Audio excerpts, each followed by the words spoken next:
Spremljamo srhljive nove dogodke v primeru, ki pretresa Florido. Najstnik je obtožen brutalnega napada in umora svoje nevlastne sestre Ann Kepner. Vse to naj bi se zgodilo med družinskimi počitnicami na križarki Carnival. 16-letni Timothy Hudson se zdaj sooča z grozljivimi obtožbami tako hudimi, da bi lahko bil zaprt do konca življenja, a je še vedno na prostosti. Ni za zapahi. Zakaj? Pokazal vam bom argument, ki ga navaja, saj je njegov primer danes na sodišču. Tožilci pravijo, da bi moral biti zaprt, saj je nevaren za vse okoli sebe. Spremljamo primer, ki ga predstavlja Law and Crime. Sem Chris Stewart.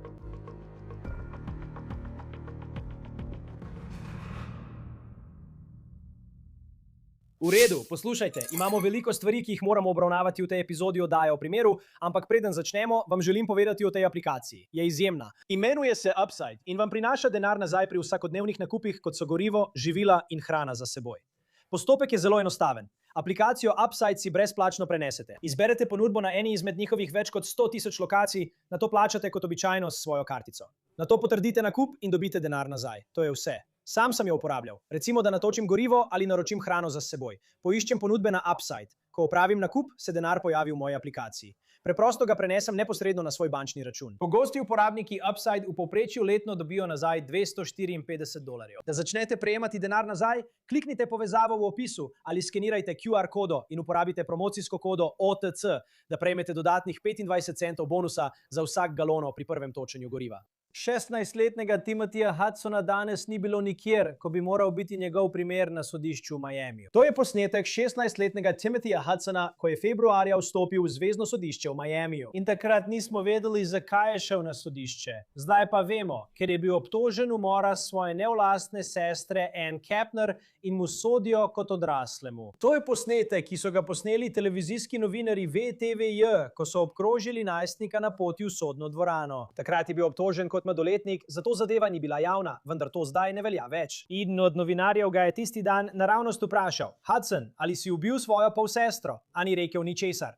Njegov odvetnik ga je hitro odpeljal stran. Zdaj je Hudson obtožen kot odrasla oseba. Torej, vprašanje je, ali z njim še vedno ravnajo v rokavicah? Bi bilo treba rokavice sneti? Na nek način so jih sneli, a po drugi strani je zdaj kritika, da se ta primer še vedno obravnava, kot da bi bil na mladoletniškem sodišču. V trenutku bom govoril z nekdanjim tožilcem o tem, kaj se tukaj dogaja. Namesto da bi se danes pojavil na obtožnem naroku zaradi obtožb umora prve stopnje in hudega spolnega napada, so odvetniki Timothyja Hudsona vložili ta dokument, s katerim se odpoveduje svoji navzočnosti. In kot lahko vidite na tretji vrstici, njegovi odvetniki pravijo, da Timothy v tem primeru izjavlja, da ni kriv. Odkar so Kepnerjevo truplo novembra lani odnesli z ladje Carnival Cruise v Miamiju, Timothy Hudson živi pri družinskih članih. Trenutno je v oskrbi svojega strica, kažejo sodni dokumenti. Tožilci pravijo, da bi se to moralo spremeniti, saj mu zdaj sodijo kot odraslemu. Pravkar smo dobili argument, ki ga navaja Hudsonova stran v upanju, da bo ostal na prostosti, medtem ko primer napreduje. O tem bom govoril čez trenutek. Da bi razumeli vse, kar se zdaj dogaja, moramo najprej pojasniti, kako smo prišli do te točke. To je Anna Kepner. Bila je maturantka iz Titusvilla na Floridi, približno 3 ure severno od Miamija. Ravno v tem času bi morala diplomirati. Njena družina je povedala, da je imela velike načrte po srednji šoli. Želela se je pridružiti mornarici. Upala je, da se bo nekega dne vrnila v domače mesto kot pripadnica organov pregona. Novembra se je Anna Kepner s svojo družino odpravila na križarjenje. Njeni stari starši so govorili za ABC News. Rekli so, da naj bi bilo to potovanje praznovanje združene družine, ki se je zbrala skupaj. Imate Aninega očeta, Christopherja Kepnerja, ki se je poročil z žensko po imenu Chantel Hudson in ona je biološka mama obtoženca Timothyja Hudsona. Zdaj je Christopher v zadnjem tednu ali dveh izrekel nekaj močnih besed o svojem pastorku in obtožbah, s katerimi se sooča. O tem bomo govorili več čez trenutek. Če pa se vrnemo k tej križarki, družina je bila na krovu te ladje za križarjenje Carnival z imenom The Horizon. Ta križarjenje je trajalo približno en teden. Obiskala je nekaj krajev na Karibih, nato pa naj bi se vrnila v Miami. No, noč preden se je to križarjenje končalo, so stari starši povedali, da se Ana preprosto ni počutila dobro. Zato se je tisto noč odločila, da se zgodaj vrne v svojo kabino. Toda naslednje jutro je ni bilo nikjer.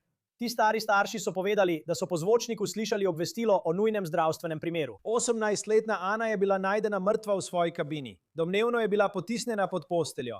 Prekrivali so jo rešilni jopiči in odeja. To je posnetek, ki ga je posnel Sheldon Fox, novinar WSVN TV v Miamiju, na katerem je prikazano, kako truplo Ane Kepner odnašajo z ladje in ga peljajo v urad sodnega zdravnika. Obdukcija je pokazala, da je Ana Kepner umrla zaradi tako imenovane mehanske zadušitve. Nekdo naj bi jo prijel v davljenje in jo s tem ubil. Edina druga oseba, ki naj bi bila tisto noč v sobi z Ano in zato naj bi obstajal tudi posnetek nadzorne kamere, je Timothy Hudson, Anin 16-letni brat po mačehi, ki vstopi v to sobo.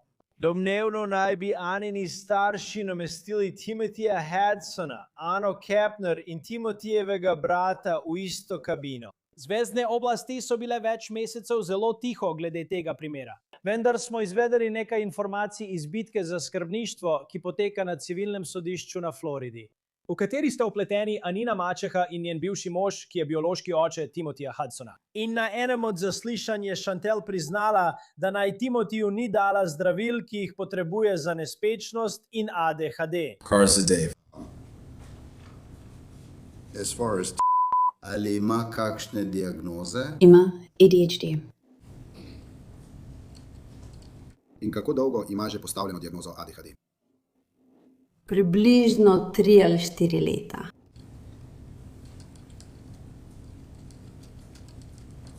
To je bilo po vaši ločitvi od gospoda Hudsona, kaj ne? Približno v tem času, ja. In ali prejema zdravila za svoj ADHD? Da, jih. In katero zdravilo je jemal? Zanj, metilfenidat. Bi mi to izgovorili? Metilfenidat? Ne poznam črkovanja. V redu. Blagovna znamka je koncerta. Hvala. In kako pogosto bi jemal to zdravilo? Vsako jutro.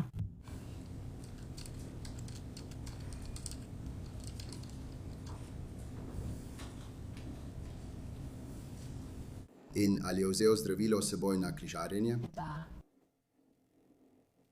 Po noči vzame tudi tableto. Isto zdravilo? Ne, to je klonidin. Zakaj je to? Nespečnost.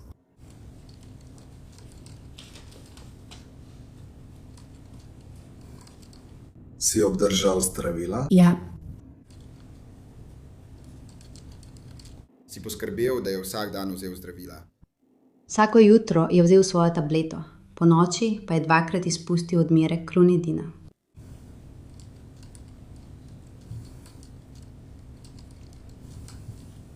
Tudi klonidin si imel pri sebi. Tako je. Ja, oprosti. In kaj misliš s tem, da je izpustil odmerke? Kaj se je tam zgodilo? Šel je spat, preden je dobil odmerek. Že je spal. Tudi tisti četrtek zvečer. Ne, v četrtek zvečer. Ni ga dobil. Zaspala sem, preden je on. Samo da se prepričam, da prav razumem. Med križarjenjem je 2-krat izpustil večerno zdravilo. Eno noč ga ni vzel, ker je zaspal, preden bi ga vzel. In drugo noč je bila prejšnja noč. Pravilno. Zaspala sem, preden je on zaspal. Torej, ni dobil zdravila prejšnjo noč. Ja, ni ga dobil pred incidentom. Da, gospa. V redu, hvala. Ne vemo, ali bo kaj od tega vplivalo na Timotejevo obrambo. Anini stari starši so za ABC News povedali, da Timotej trdi, da se ne spomni ničesar, kar se je zgodilo. Rekli so, citiram, po njegovih besedah, pravi, da se ne spomni, kaj se je zgodilo. To je Anina babica povedala za ABC News. Stari starši pravijo, da sta bila Ana Kepner in Timothy Hudson, citiram, nerazdružljiva. Vendar je družina Aninega bivšega fanta v intervjuju za Inside Edition povedala, da naj bi se Ana domnevno bala Timoteja. Rekli so, da je Ana domnevno ostajala pri drugih ljudeh samo zato, da bi se izognila Timoteju. Zdaj pa lahko družinska dinamika odigra veliko vlogo pri razpletu tega primera. In to je primer, ki se bo odvijal na Zvezdnem sodišču za odrasle. 10. marca je zvezdna vlada vložila obtožnico proti Timoteju Hudsonu. Pravkar je bila razpečatena in kaže, da se 16-letnik sooča z obtožbami za umor prve stopnje in obtožbo za hujšo spolno zlorabo. V zadnjih nekaj mesecih so poročali, da na Kepnerjevi ni bilo znakov spolnega napada, vendar naj to po tej obtožnici ne bi držalo. Obtožnica navaja, da je Hudson, citiram, zavestno in nezakonito poskusil izvršiti umor. To je namerno, premišljeno, zlonamerno in vnaprej načrtovan umor AK z vnaprejšnjim naklepom, kar pomeni, da naj bi ga načrtoval, ne pa da je šlo le za trenutni impuls. Druga točka je hujša spolna zloraba. Obtožnica pa navaja, da je Hudson, citiram, zavestno prisilil AK k spolnemu dejanju in to storil z uporabo sile proti AK. Odločitev o tem, ali se bo ta primer nadaljeval na sodišču za mladoletnike ali pa bo prešel na sodišče za odrasle, je padla 10. aprila, ko je sodnik odredil prenos primera na sodišče za odrasle in razpečatil celoten sodni spis.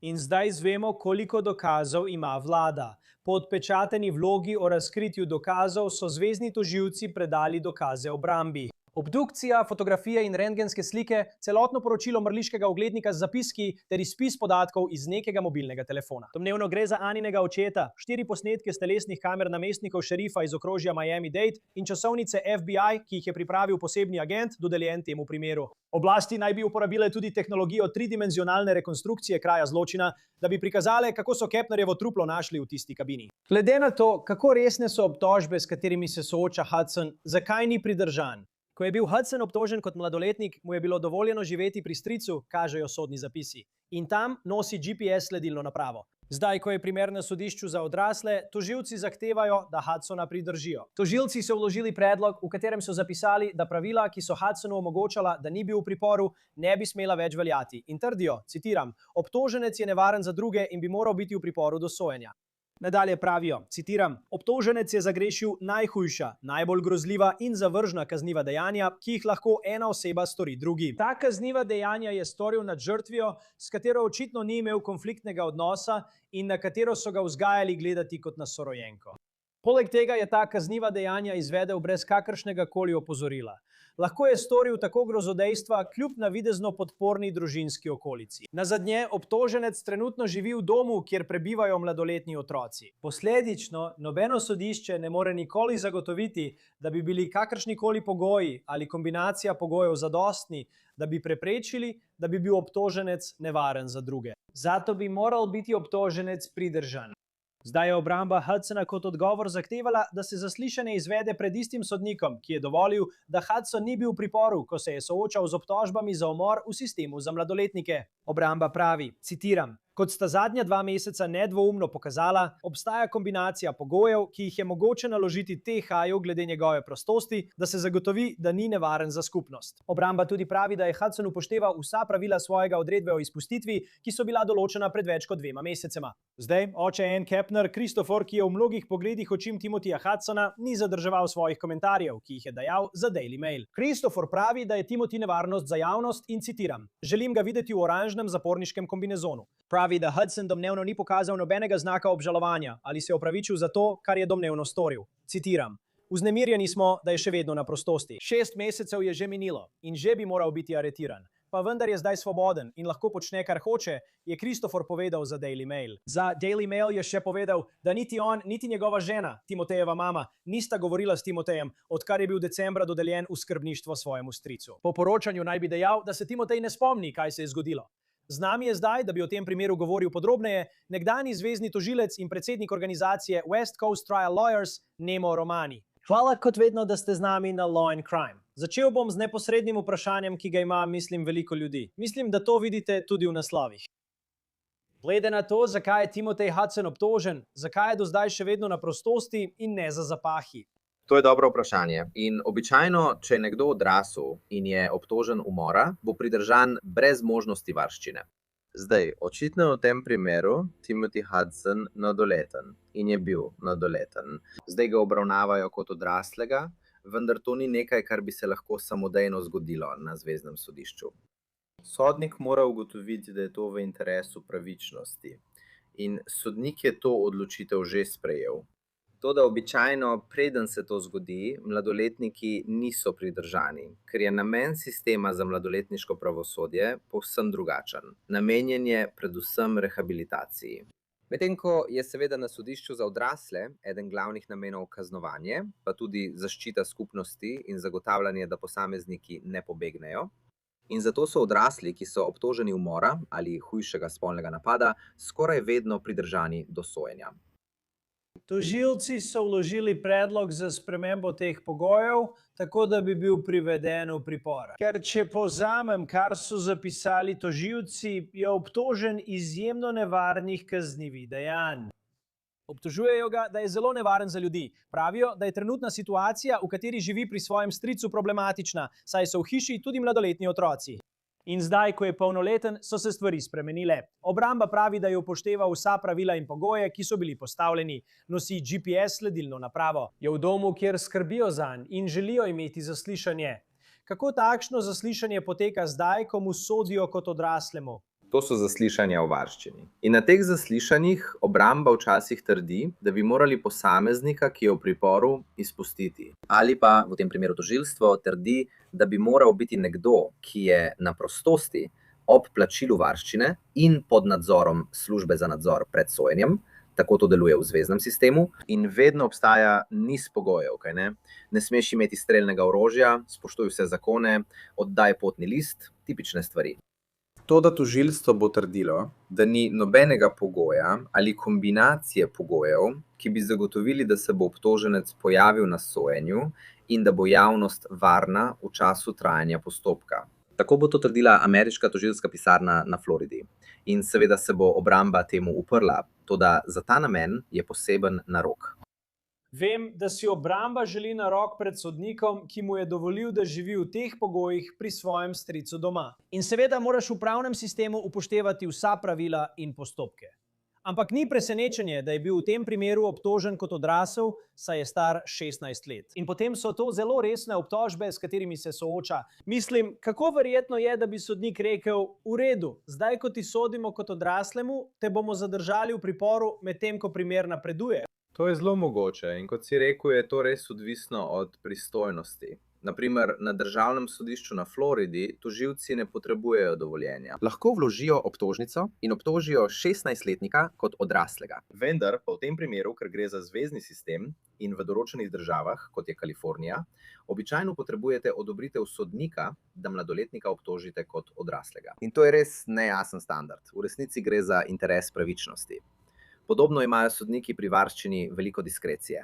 Veste, obstajajo sodniki, ki bodo pripor odredili vsem, ki so obtoženi umora. Pika. Ali zelo resnih spolnih kaznivih dejanj, posilstva, kot govorimo tukaj, še posebej, ko gre za storjen umor. Pravzaprav ni nobenega jasnega argumenta za samo obrambo ali pomanjkanje namena. Ko govorimo o zadušitvi, so tudi drugi, ki bodo rekli: poslušajte, to je nekdo, za katerega se strinjam, da bi moral biti obtožen kot odrasla oseba, vendar je še vedno mladoletnik in je bil mladoletnik, ko se je to zgodilo. Verjamem, da lahko ta niz pogojev zaščiti javnost in zagotovi, da se bo pojavil na sodišču. Torej, je to odločitev, ki je odvisna od sodnika. Zagotovo ne obstaja ena rešitev za vse, oziroma, veste, ne bom posploševal, ker je resnično odvisno od presoje posameznega sodnika v primeru. In to je tisto, kar vidimo tukaj. In danes naj bi se moral izreči o obtožbi, naj bi bil na sodišču. Njegovi odvetniki so se odpovedali njegovi navzočnosti. Vložijo ta dokument, ki pravi, da je videl obtožnico. Ima obtožnico, izreče se za nedolžnega in se odpove svoji navzočnosti. Kaj menite o tej odločitvi v primerjavi s tem, da bi prišel na sodišče v Miamiju? No, veste, vemo, da so ti prvi naroki običajno zgolj formalnost, kaj ne? Obtoženec skoraj vedno izjavi, da ni kriv, ali pa odvetnik v njegovem imenu vloži izjavo o nedolžnosti. Torej se ne zgodi veliko. To je prva obravnava, pogosto tudi branje obtožb. Včasih se temu celo odpovejo, ker je namen te prve obravnave le, da se obtoženca obvesti o naravi obtožb proti njemu in o vnosu izjave. In to je to. Običajno je pomembno. Traja le nekaj minut. Včasih bodo na tej obravnavi obravnavali tudi varščino. Ampak pogosto, če bo obravnava daljša in bo sodnik sprejemal veliko izjav, bodo obravnavo o varščini prestavili za nekaj dni in določili poseben čas, da jo obravnavajo. Ker danes ne obravnavamo varščine in gre res samo za kratek prihod na sodišče, ki bi trajal nekaj minut, bi ga morali zbuditi zelo zgodaj, ga pripeljati na sodišče, biti tam nekaj minut in potem čakati ure. Odvetniki so verjetno rekli, veste kaj, gre za odmeven primer. Počakajmo kar do obravnave o varščini in takrat se lahko naš klient pojavi. Kaj menite o tej odločitvi? Ker ima 16 let in se sooča z zelo resnimi obtožbami, kaj menite na splošno o odločitvi, da se ta primer obravnava na sodišču za odrasle in ne v mladinskem sistemu? No, to je največja odločitev v tem primeru. Verjetno celo pomembnejša od tega, kar bo ugotovila porota. Se mu kot odraslemu na podlagi teh obtožb grozi dosmrtni zapor. Mislim, da je to resno. Seveda mladoletniki ne morejo biti obsojeni na smrtno kazen zaradi precedensa Vrhovnega sodišča. Ampak, veste, v sistemu za mladoletnike je zelo verjetno, da bi bil izpuščen, ko postane odrasel. Namen je namreč povsem drugačen. Namen je rehabilitacija in obravnava primerov na sodišču za mladoletnike. Redko vidite, da bi posamezniki dobili zaporno kazen. Govori se o teh taborih v domu za mladoletnike, vendar pa je zlasti na zvezni ravni to precej redko. Torej je dejstvo, da Hudsona kazensko preganjajo kot odraslega, verjetno najpomembnejša odločitev v tem primeru in bo resnično določila potek njegove prihodnosti. Če pogledate, kaj je bilo poročano, naj bi jo Timothy Hudson spravil nekakšen davilni prijem. In potem so njeno telo našli pod posteljo v kabini, pokrito z odejo. Pokrita je bila z rešilnimi jopiči. In imate, kar se zdi, da je zgodba Timothyja Hudsona, po besedah družinskih članov, da se ne spomni, kaj se je zgodilo. Ampak on je tisti, ki so ga domnevno nazadnje videli, ko je šel v sobo skupaj z Anno Kepner, in on je edini, ki je prišel ven. Ko bo ta primer napredoval in ne vem, kakšna bo njegova obramba, ampak če bo obramba nekaj v smislu, da se pač ne spomni in da je imel izpad spomina na to, kaj se je zgodilo, kako močna bi bila taka obramba? To je zelo težka obramba. Če govorimo o pravni neprištevnosti po zakonu, je to zelo visok prag. Mislim, da se to sicer pojavlja v primerih umorov, morda bomo to videli v primeru Nika Reinerja, na primer. Ampak veste, če gledate obrambe v primerih umorov, običajno spadajo v eno izmed 4 kategorij. Prva je, nisem bil jaz. Nekdo drug je to storil. Spet bo težko, ne? Predvidevam, da obstaja video dokaz, kjer vidimo, da sta oba vstopila noter. In potem, veste, pride ven samo Hudson. Očitno obstajajo verjetno tudi DNK dokazi, če je šlo za spolno dejanje, in obstaja tudi možen motiv. Potem začneš razmišljati o samoobrambi, kaj ne? To je še en argument, ki ga običajno vidimo. V tem primeru ga bo zelo težko zagovarjati. Imamo fanta proti dekletu in je mogoče, vendar malo verjetno. Potem začneš iskati načine, kako bi lahko zanikal namen. Torej lahko rečeš, da je bila nesreča, kaj ne? To bi lahko videli, na primer, v primeru Davida. Ko Celeste Rebo trdi, da je nekako umrla zaradi naravnih vzrokov, lahko bi rekli tudi, da je šlo za uboj v afektu. Spet, zelo težko. To nujno ne ustreza dejstvom tega primera. Še posebej, ko gre za spolno dejanje, še posebej, ko pride do davljenja, kaj ne? Zelo težko je trditi, da ni bilo namena. In potem je tle še pravna neprištevnost. Pravna neprištevnost, Kris, zahteva, da obtoženec zaradi duševne bolezni ali motnje resnično ne more ločiti prav od narobe. To je zelo visok prag. Običajno je breme na obrambi. In porotniki teh argumentov ne marajo. Uspejo le v zelo majhnem odstotku primerov. Torej, spet bo to težak primer za obrambo po vsebini. Ne pravim, da pri izreku kazni nima drugačnih argumentov za omilitev zaradi njegove starosti, ampak da bi dosegli oprostilno sodbo ali celo to, da se porota ne more poenotiti na sojenju, mislim, da bo obramba imela polne roke dela. Minilo je približno 6 mesecev, odkar naj bi bila Anna Kepner domnevno umorjena na tej ladji za križarjenje Karnival.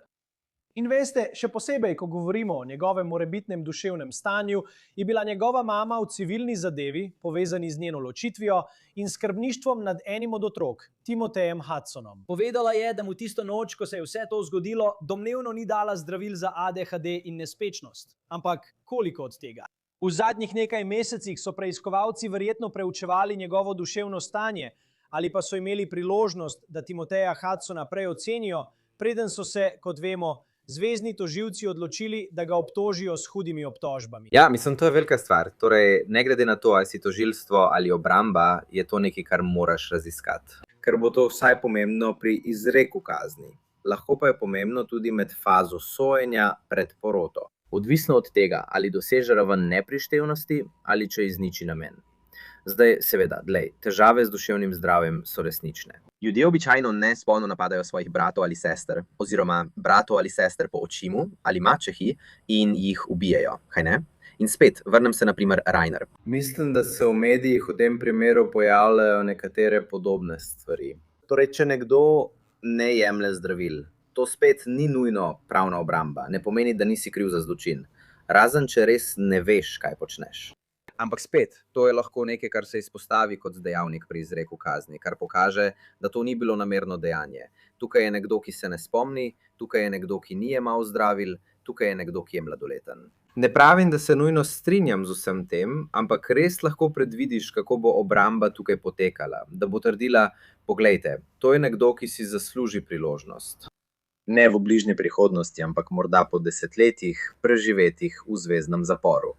Nekega dne v svojem odraslem življenju bi moral imeti priložnost, da se ponovno pridruži splošni zaporniški populaciji, če bo lahko obvladal te težave z duševnim zdravjem. In ko pride do tega, in pred nami je še dolga pot, je izrekel, da ni kriv. To so zaenkrat vsele obtožbe. Zelo verjetno ima močno obrambo, za katero ne vemo, ki lahko marsikaj od tega pojasni. Ampak, kot rečeno, star je 16 let. Sooča se z obtožbami, zaradi katerih bi lahko preživel preostanek življenja v zaporu. Mislim, če ga spoznajo za krivega in dobi tako kazen, kako se z nekom, ki je star 16 let, spopade zvezni sistem, če bi moral v zvezni zapor, ki je zagotovo izjemno nevaren? Ja, Kris, to je odlično vprašanje. Torej, nekdo kot je on, bi moral biti izoliran od odrasle populacije. Torej, ko imaš odmevnega obtoženca ali mladoletnega obtoženca, naša uprava za zapore ni namenjena temu, da bi bili zaprti mladoletniki. V zveznih zaporih ni veliko takšnih primerov, ni veliko takšnih posameznikov. Zato ga moraš zaščititi pred drugimi zaporniki, ki so odrasli in potencialno nevarni. To je ena od nalog uprave za zapore. Torej, očitno ljudi ločujejo glede na spol, ampak jih ločujejo tudi glede na tveganje za zapornika in tudi glede na tveganje, ki ga zapornik predstavlja za druge v splošni zaporniški populaciji. In tukaj je nekdo, ki zaradi svoje starosti ne more biti v splošni zaporniški populaciji. Ja, in še dolga pot je pred nami, preden pridemo do te točke. Ampak vsekakor je to korak naprej. Izrekel se je za nedolžnega. Bomo videli, kaj se bo zgodilo naprej. Nima Romani, nekdanji zvezni tožilec, predsednik organizacije West Coast Trial Lawyers. Vedno je odlično, da ste z nami na Law and Crime. Hvala, ker ste bili z nami. Seveda, Kris, hvala, da ste me povabili, kot vedno. Prepričan sem, da bomo to spremljali še kar nekaj časa. To je vse za oddajo On the Case, ki ga predstavlja Law and Crime. Naročite se na nas na YouTubeu in Spotifyju. Najdete nas tudi na pretočnem servisu Peacock. Sem Chris Stewart, se vidimo naslednjič.